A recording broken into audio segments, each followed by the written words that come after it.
It's been a little while since we've been together, and I've been missing you. Had a few things going on in my life, so needed to get those all sorted out. But I will tell you that I have actually added a couple of new chapters to the book, and I updated that. I also have discovered a way for Kindle to allow those of you who have already bought the book to get the update and to have your book updated. So I'll email you or send out a message on that. I also started a new book. The person most shocked about that was me. But I did. I started it. I've started doing the research on it. I haven't started writing it yet, but I am working on it. So I'm actually pretty excited about that. But I added a couple of chapters to Unshackled Grace on Kindle. So, and this that we're going to be talking about tonight is one of those chapters. So I'm really looking forward to sharing this with you. It is a very personal topic to me. I say all the time that this is my favorite or this is the one most important, but this one is just so fundamental. It is so rock bottom foundational that it just makes everything else different and better. And I think you'll agree with me when we're finished. I decided to title it Location, Location, Location because, oh, you'll see why in just a minute. I'm sure you've heard, though, this phrase many times in your life because in a lot of circumstances, the location actually really matters. When you're looking at real estate, we all know that the best investments are made by knowing which locations are hot, which might become hot, and it's pretty important to know which are not. And in real estate, it's all about location. So many other things you can get wrong and in real estate and still survive that, but I'll tell you what, location is a pretty important factor. Somebody else who knows that location matters is farmers. The type of soil in a particular location matters, the sun exposure, how much sunshine it gets, morning, afternoon sun. The terrain, is it on a hill? Is it behind a woods? So there are lots of reasons why location matters to farmers. Gardeners check location before determining what, when, and where to plant different kinds of plants. Excuse me. Right now, I'm currently trying to figure out and studying what, where, and when to plant different kinds of plants here. There's several things that I have to consider here that I never had to consider before. And one of the most important ones is salt tolerance. I live close enough to the ocean that most days there's a salty spray that lands on my windows, my car, and my plants. And it's a real consideration in planting here because some plants just can't handle the salt. A lot of plants and trees were actually damaged during Hurricane Matthew because the winds and the rain moved more salt inland and farther inland than normal. And then there's another re-education that's going on for me here, and that is that summer is not gardening season here. Winter, fall, and spring, 3 are gardening season. All 3 have great gardening times for a variety of different plants, but not summer. And that is just like a flip around for me because after living in Manitoba, Canada for 17 years, summer was all we had and it was pretty short. So this shift away from summer is a real re-education for me. So location matters. There's so many ways that location is an important factor. And so as you can see, there's lots of situations, but most people, again, are familiar with location as it applies to real estate. And that said, real estate has always been a real fruitful field for my husband and me. We never lost on a real estate investment. In fact, we did quite well making profitable real estate decisions. We never did investment real estate, but each of our home purchases or each of our homes that we built them all actually, yielded very nice returns. That wasn't the case with stocks, by the way. We, without even trying, we mastered buy it high, sell it low. And so it didn't take us long to figure out that that was really not our fruitful field. So after several failed attempts at that, we got out of stocks completely and focused our attention on real estate. And the last home we built, the one I recently sold, we built it specifically to sell it. At the time that we were considering building again, we were actually living very comfortably in a house we had previously built, and we had no other reason to build again except that we wanted to stair-step our way to retire at a beach somewhere. And this next home that we were going to build at the time had the potential to return a healthy profit that would make that an easier possibility. And so we had planned for a long time to relocate to a coastal destination of some kind, even though we actually weren't agreed and hadn't decided yet on where it was. I was sold on my current location, but my dear man was still eyeing the Georgia coastline.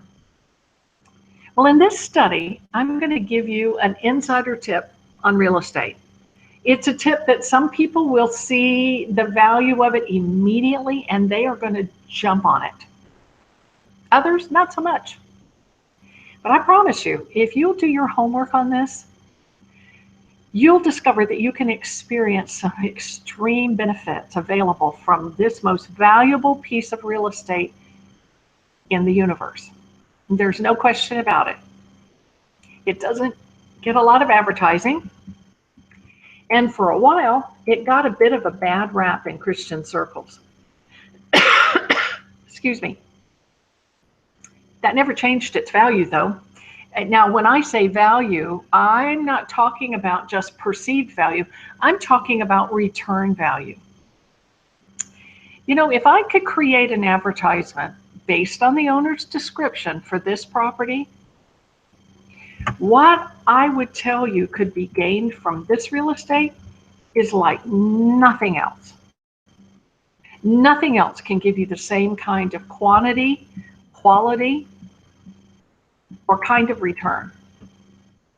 And if you focus your priority on it, what it will return to you, according to the owner, is so beyond the limits of what any man's ability to understand that the owner says that it continues to actually expand and develop as you discover it.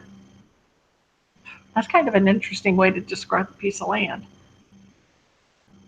But before we move on over to the real estate itself, I have to tell you a couple of stories.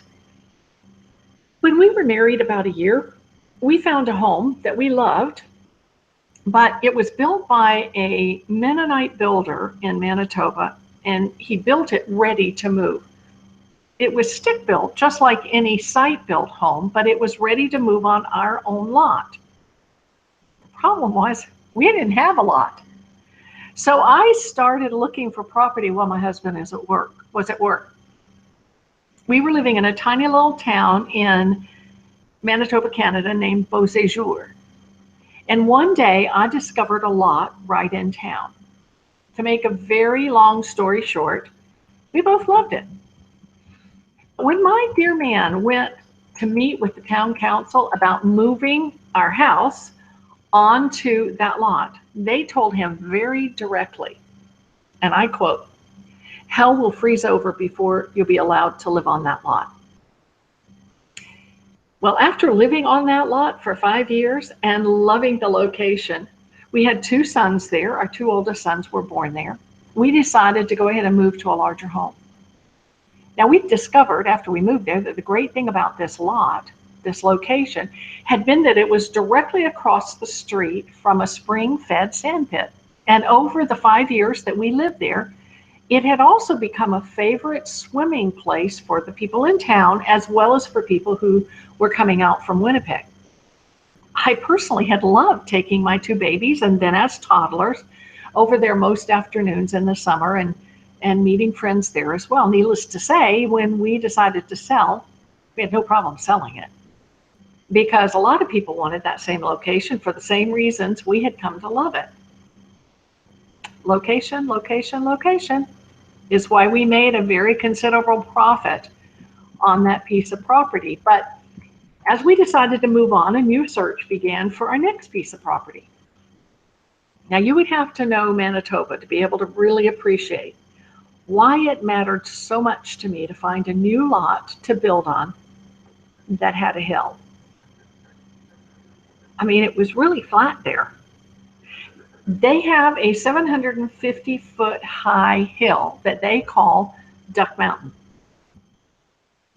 And it was only one of a few places like it in the whole province. I took the task of driving around day after day seriously.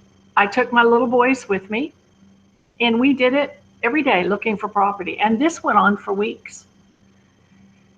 Manitoba is so flat that they laid it out in 1 mile square grids. So it was really quite simple for me to follow the grids looking for available property. I just drive mile. I never got lost because you could just always count the miles you'd driven and go back the same. Just follow the grid. One day while we were out doing our grid work, I drove past a wooded area that had a wonderful slope. I was so jealous. But it wasn't for sale, so I started to drive away. And then out of the corner of my eye, I noticed something as I drove by.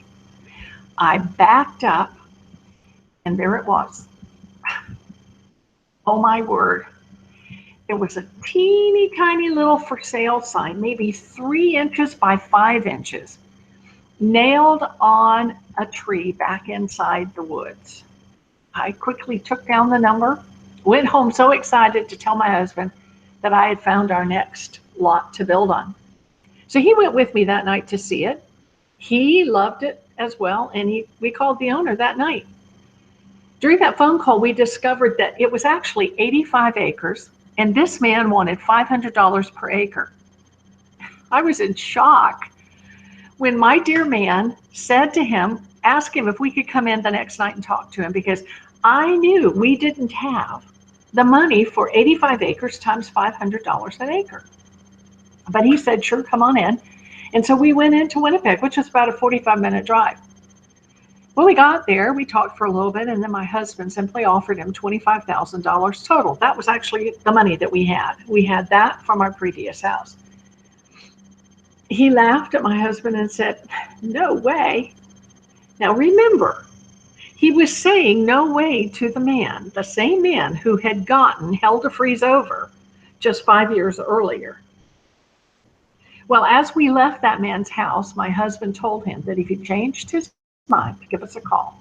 But all we had was $25,000. We were ready to pay cash for the land if he accepted it. He called the next night and took our offer. A few days later, we were out walking our new property, so excited about it, and a woman showed up. She didn't look happy at all, and she made it quite clear that we were on private property. Really, we said? She said she owned that property and that we were trespassing. My husband explained to her that we had just bought it and all the paperwork was in order. She then asked who we bought it from, and as it turned out, it was her brother-in-law who had sold the property out from under her. Her husband, his brother, had died recently, and she thought since they had grazed their cattle on that property for years, she thought they owned it. And her brother-in-law had not told her that he was selling it. We felt terrible, but it was already done. I'm telling you all of this to let you know the benefits, the incredible returns on that one piece of property included the beginning of what has become a 30-year deep, deep friendship that held me steady during some of my deepest troubles. Plus, it set the foundation for generations of our kids' friendships. We also soon learned that this new lot also had its own waterfront. In this case, it was a spring-fed gravel pit that we and our neighbors ended up using almost daily. And then if you fast forward to current day, my friend, the one I was just talking about, the lady who told us it was her property, she and her daughter and her son-in-law just a few weeks ago left my house, my tiny beach house here, after visiting me for about 10 days. The multiplied benefits of another successful real estate investment. And then when we sold that home in Manitoba, Our profit from that home was the largest one today. So why tell you these stories? Because location matters. Where you invest matters. Where you put your roots down deep matters. Where you develop a strong foundation matters. But as amazing as these short real estate stories were in the life of our family, the insider real estate tip I've got for you, I am telling you, it is totally, totally mind-boggling. If I had a drum, there would be a drum roll right now. The great news is the most valuable piece of real estate in the universe is available. You can't buy it, but you can live there like you own it. You can't sell it, but you can share it. You can't get an appraisal on it because the dimensions, they just don't compute. About the time you think you've got the length defined, you discover it's actually longer. Same thing happens with the height. Same thing happens with the depth. You actually could choose to just visit this place and maybe pitch a tent and camp there, or you could go all in and put down roots. It's your choice. But let me tell you something. Those who go all in from head to toe, they know things no one else knows. They get returns nobody else knows can even happen.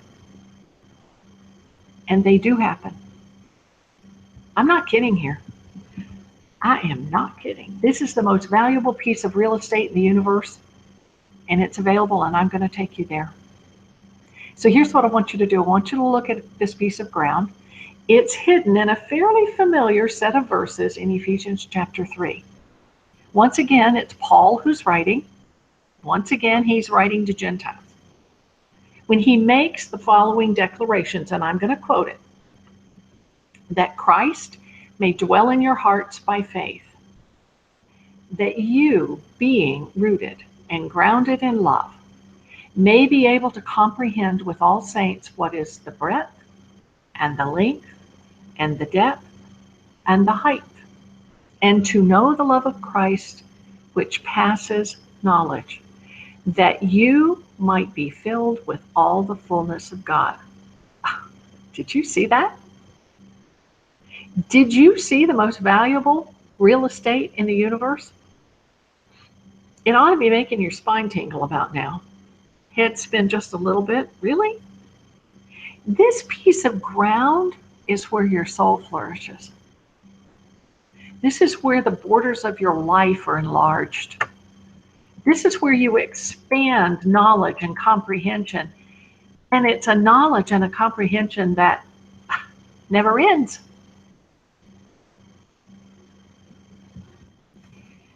This piece of ground, it's called God's love. God's love is the real estate you were meant to be firmly rooted in. This word, rooted, the concept of this word, rooted, is one of deep and strong roots that hold. And I'm going to tell you, nothing holds like being loved. The ground called God's love is the place where your foundation is uniquely established. That word grounded, and you being rooted and grounded in love, that word grounded is a word that applies to absolute foundation. And nothing builds a more firm foundation than being loved. And the returns, my gosh, the returns, the results of being rooted and being grounded in His love are absolutely mind-blowing. Did I say your soul is meant to flourish there? I want you to notice that the pivot word here is the word being, and you being rooted, and you being grounded. Not doing, not giving, but being rooted and being fully grounded because of His love for you. That's what establishes the value of this ground. Its value is beyond what a man can buy. I'm going to let you in on a secret. The only access to this real estate is that you are willing to be loved.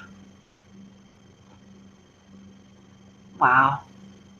There's just something about discovering that all he wants from you is that you let him love you, that you become his beloved. You've seen that word in the scriptures a lot, beloved, beloved.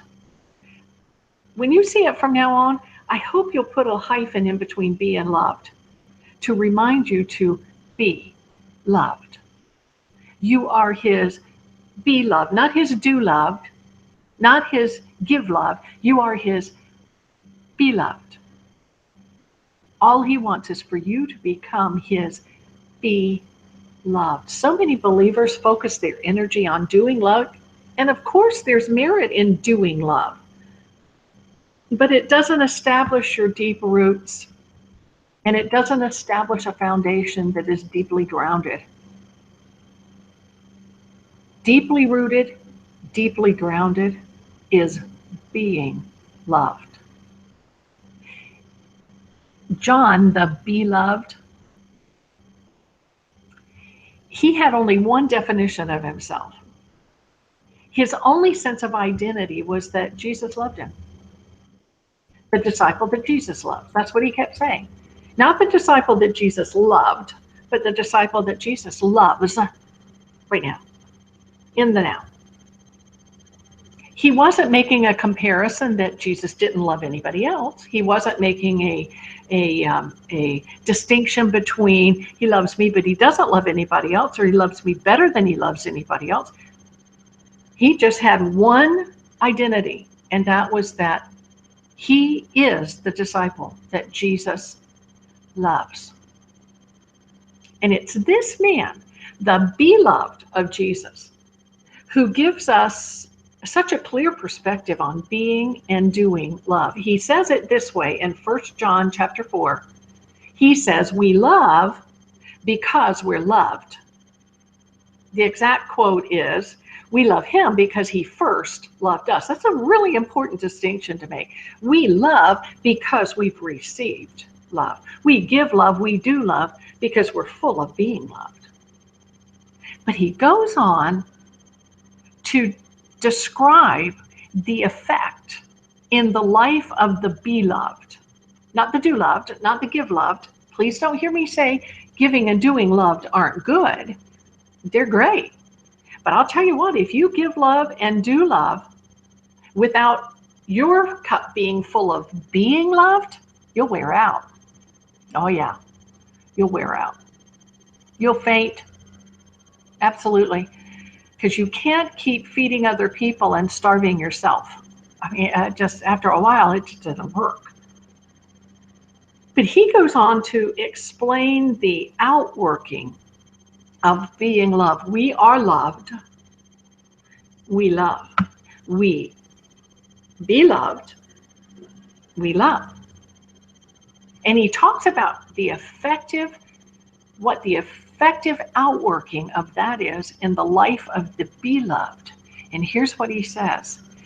Being loved cast out every fear that has tormented your life. I want you to think about that for a minute. Letting and receiving God's love has such a profound effect that without you even taking a thought to do something about it, fear leaves. I didn't say that. The beloved said that. Fear just gets up and runs out the door. As being loved fills you up, it's called perfect love. It's perfect love that casts out fear. You don't have to learn a certain group of words to get fear to leave your life. I mean, you can try that. It'll work for a little while, but it doesn't sustain. But here's what does the trick every time. For all time. Be loved. Be-loved. Become his beloved. It's all about being. It's all about receiving. It's all about letting. You can't cast out your own fears, but His love filling you can and does. I want you to remember that earlier on we talked about the returns on this real estate. I hope you're starting to realize the scope of it. Let's take this idea and put it into a different kind of investment, like some kind of a corporation stock. If you found out that a corporation stock was going to pay dividends that compounded without any other impact, without any other effect, any other effort, just by being in your portfolio, they compounded. I don't know if you know what compounding is, but it means that if you had 10 and it's compounded by 10, that's 100. Now you've got 100 compounded by 10, that's 1,000. Now you've got 100. You get the point? Compounded is a really powerful growth measurement.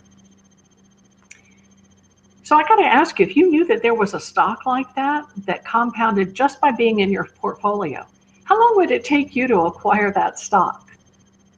How quickly would you pick up the phone and tell your broker, I am all in? You probably wouldn't wait a single minute. You surely would not wait until you understood what made it work. You'd just get in. Well, in the same way, you do not need to understand love in order to be loved. In fact, Ephesians tells us that it's being loved that opens up a whole new world of comprehension to you. You understand love as you be loved. And this is a world of comprehension that has no end to it. As you are grounded in His love, you'll also discover that love is higher and it's wider and it's longer and it has more depth than you could even imagine. In fact, it's as you discover being loved that you discover how deep, how wide, how long, and how high it is at the very same time that you also discover that you haven't even scratched the surface of it, and the supply of it never runs out. There's this song that they sing pretty regularly at my son and daughter-in-law's church, and I love it. I just go full throttle into it every time they start singing. It goes like this. Your love never fails, never gives up, never runs out on me. There is something that washes everything inside when you sing that song. And on and on and on and on it goes. Your love never fails, never gives up, never runs out on me. So when God's love for you is put to the test, and your rest in being loved, because that's kind of what happens, is that as you allow God to love you, it starts to establish and settle your heart, and eventually your mind. Your mind's one of the last ones to come into line. So when God's love for you is put to a test, and that rest that you've come to know by being loved is shaken, it's a fair question to ask. What do you do? Well, here's my simple advice. Double down. That's right. Double down. Don't shift into familiar modes that insist on checking your list of what did I do? What didn't I do? What did I forget to do that brought this distress? Instead, I'm going to challenge you to double down into being loved. Resist with every ounce of faith you have the temptation to shift into measuring your actions or your inaction. It's going to be tough. I can tell you from experience that you must double down into being loved. Pretty personal to me. When a neighbor knocked at our door one evening 4 years ago and asked if we owned a silver Toyota truck, and then told my husband and I that we needed to come quickly because that truck had been in a serious accident right down the road. I can tell you today that had I not known in my deepest places that I am loved and that my Heavenly Father doesn't put awful things on His kids to teach them lessons, if I had not known in the places inside me that matter the most, I could not have handled what I saw next. As we arrived at the scene, a Lifeline helicopter was just lifting off. And down in front of us on the ground was a body. And a very, very strong sheriff was holding on to me to keep me from going down to that scene. And then a man approached. He had 2 driver's licenses in his hands, and he asked if we knew them. And we said, yes, those are our 2 sons. We were then informed that one of them was already passed away at the scene, and that the other was not likely to survive the chopper ride into Atlanta. Of course, as a mom, my heart was rocked right to its core. My knees almost buckled underneath me as my husband helped me back to the car. The sheriff's deputy asked me if I needed a paramedic, and I said, no. I knew we had to return home and tell our daughter-in-law, who was there at the house, that her husband was gone. And then we had to tell our granddaughter that her daddy was gone. 2 of the hardest things we've ever done in our life. Soon after that, our pastor arrived at the house and took us into Atlanta, and we were given no human hope whatsoever that our son, second son, would survive. In fact, when we got there, he was in a coma. I'm telling you this because I know what I'm saying when I challenge you to double down into being loved. I know all too well how tempting it is to shift into examination mode. What did I do wrong? What didn't I do that I should have done? I'm also telling you this because 6 months later, when my husband also passed away, that son who wasn't supposed to survive was standing there by my side that day. I know what I'm saying, and I know that in those moments that every mom, every parent, and every spouse dreads, all I could do was double down. I doubled down into I am His beloved.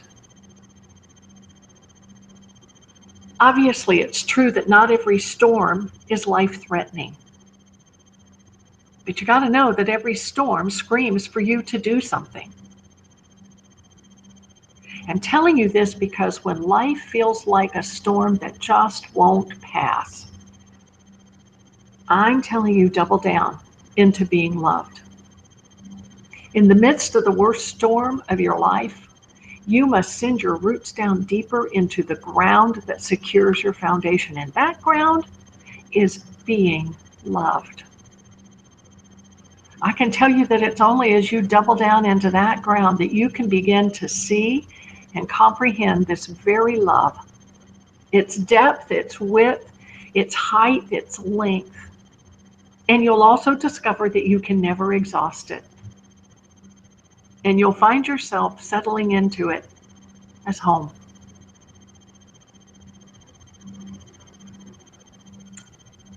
This is not to say that you won't know the magnitude of the storms of life. This is not a denial of reality we're talking about here. I can tell you, I felt every pain a mom and a grandma and a wife feels. I cried for weeks. And then over the next few years, I cried at very unexpected times as the losses worked their way through the passing of time.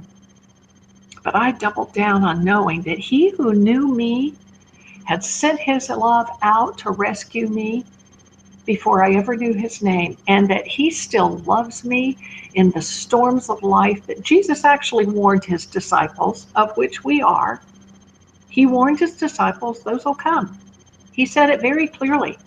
In this world that you still live in, stuff is going to happen. Don't let it change you. Don't let it distract you. Double down. I don't know how else to say it except double down. It's not because you're a hero.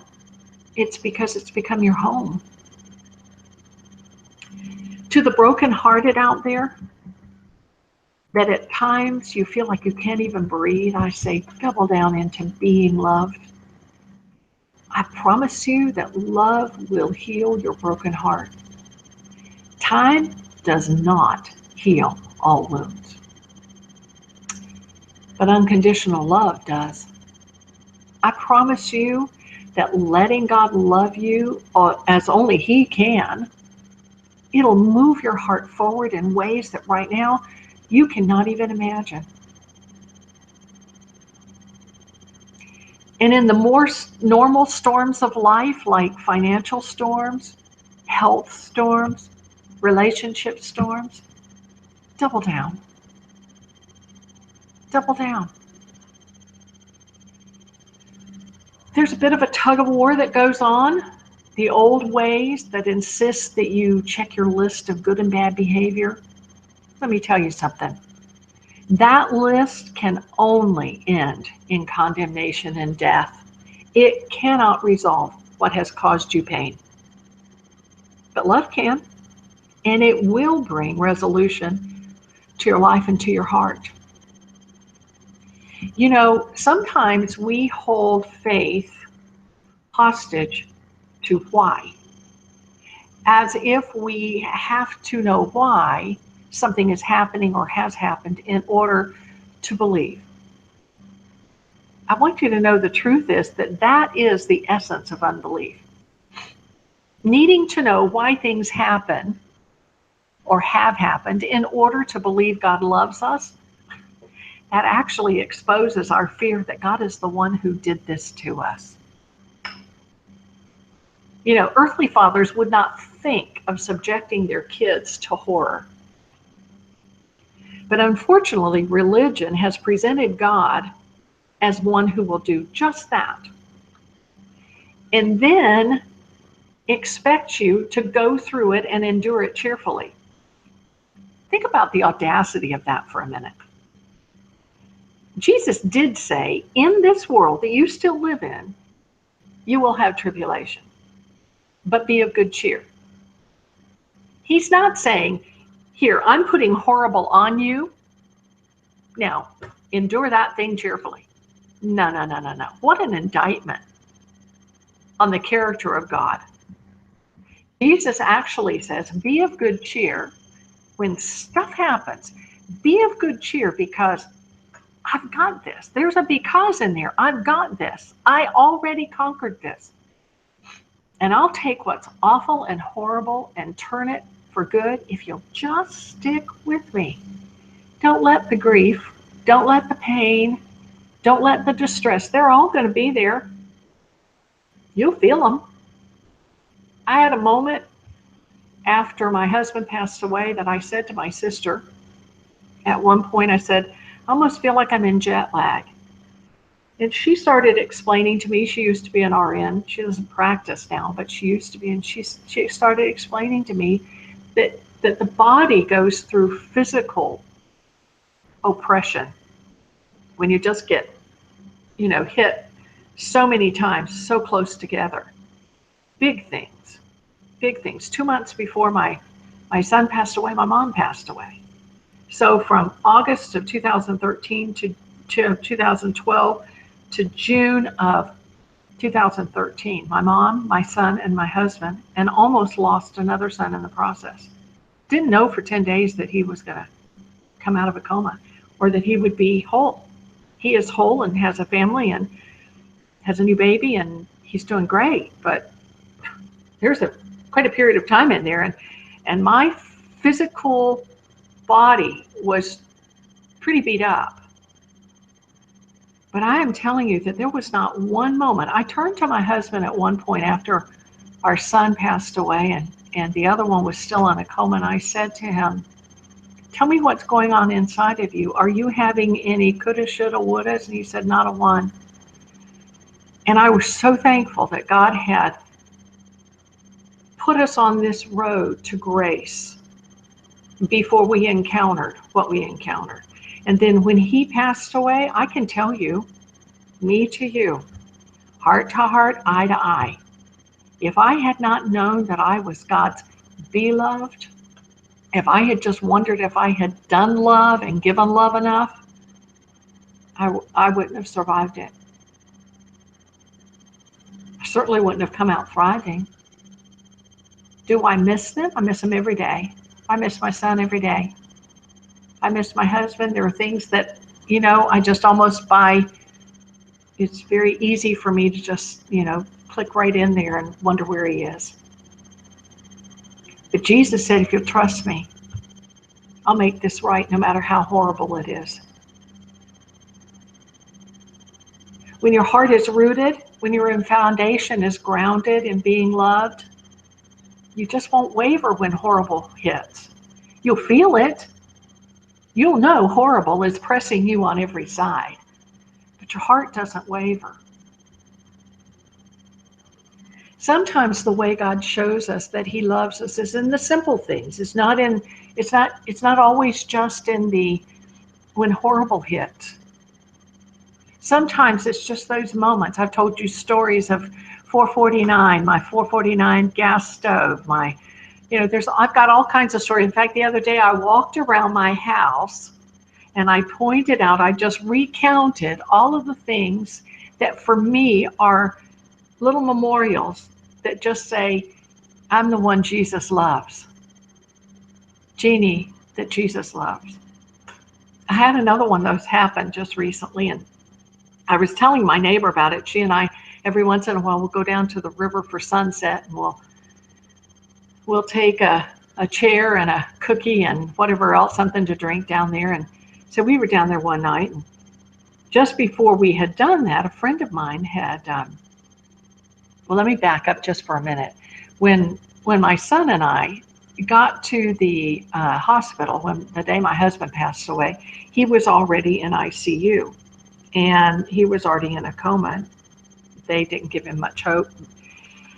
I said to my son, all of his belongings were over in a bag, and I said to him, would you go over there and just be sure that certain things were there, because I didn't see them around him, and I knew he had them, or I thought he had them with him. And one of them was his wedding band. And I just didn't want it to get lost in the shuffle of all of the emergency that was happening, because he had a blood clot. And we looked, we had a nurse look, and had a nurse look everywhere he had been just to be sure. Nobody could find it. There were about 3 things, but the wedding band was the one I was most concerned about. So then when I sold the house and I was starting to sort things down so I could pack up to move from the house and move here, every time we sorted a box, every time we packed a box, it was always in the back of my mind to watch for that wedding band. When we cleaned the house, when we emptied the house, when we packed the pods, when we unpacked the pods once we got down here, when I unloaded them into this house and started unpacking the boxes in here, and as recent as about 2 months ago, I was looking for some paperwork for a form I needed to fill out, a government form I needed to fill out, and I found a group of my husband's files that he had kept for a while, and I thought, well, I wonder if there's any chance it's in here. And I was digging all down around in there, and no, I emptied the whole thing out. No, so it was always kind of on my mind that I just wasn't going to forget about it. I couldn't find it, but I really wanted it. And about a month ago, a friend of mine came to visit from Atlanta for the weekend, and she brought a little envelope that looked like a thank you card, about that size of an envelope. And the next morning, she was sleeping in, and I was sitting out here having coffee, and I thought, oh, I'll read that card. So I opened up the card, and as I took it out of the envelope, something dropped down on the island. And I looked down at it and went, ah, it was my husband's wedding band. It's actually right here. And of course, I just teared up. I went, oh my gosh. Now, my friend had gotten this from another friend, a mutual friend of ours, who had asked her to bring it to me. She didn't know what was in there. And I looked at it, and then I read the note, and she said that the man who bought a 4-drawer filing cabinet that was in my husband's office, which was downstairs in the lower level of our house, had found it in this 4-drawer file cabinet. Well, my friend Val and I had emptied that cabinet out before we gave it to him, and we had cleaned it. And I was just shocked. I was like, how did we miss that? Well, we missed it, but 3.5 years later, he found it. And he gave it to this mutual friend to be sure that I got it. And periodically now, I just look down at that ring and I hear that ring saying to me, this is Jeannie that Jesus loves. Because even though I had kind of moved on, God wanted me to know he heard me the first time I asked. And it was okay. So I was telling my neighbor down at the river about it, and she said, oh my gosh, you have got to put that in your book. She hasn't read the book yet. She's a good Catholic. She keeps telling me she wants to read the book, and I keep telling her, okay. I'll be out there walking over to the beach, and she'll say, been working on your book today? And I say, oh yeah. Yeah, I'm always doing little bits and pieces. I'll go in there and edit all the time. But sometimes God just wants you to know that he loves you, and for no other reason than to just say, I love you. I love you. But I'm here to tell you, when horrible hits, when distress happens, when questions demand your attention, double down. Double down into being loved. I can tell you from personal experience that that alone can calm the angry seas of your life. That alone can fill in why, when your life seems like one enormous dilemma. That alone will hold your heart close so that you don't despair. And you being rooted and being grounded in love, you comprehend. You get it. You get it. Location, location, location. It is all about location.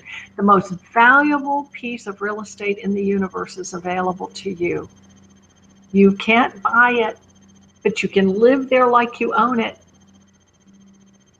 And your invitation to set up house there, to move in and be at home there, it comes straight from the heart of God.